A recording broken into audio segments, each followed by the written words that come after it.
વિદ્યાર્થી છે। હું ધોરણ 8માં ગુજરાતી માધ્યમમાં અભ્યાસ કરું છું।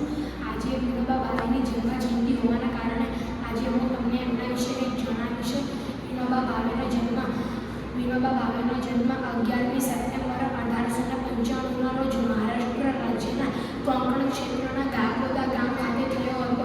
તેમનું પૂરું નામ વિનાયક નરહરિ ભાવે હતું। તેમના પિતાજીનું નામ નરહરિ ભાવે હતું અને માતાનું નામ રૂકમણીબાઈ હતું। તો તેઓને બાળપણમાં અભ્યાસ કરવાનો ખૂબ જ શોખ હતો। તેઓ ગણિતના પ્રેમી હતા અને વિજ્ઞાનના સૂઝબૂઝ હતા। આ ઉપરાંત તેઓને રસાયણ વિજ્ઞાન ક્ષેત્રે અનેક રુચિઓ પ્રાપ્ત કરી હતી। તેમણે 10 વર્ષની નાની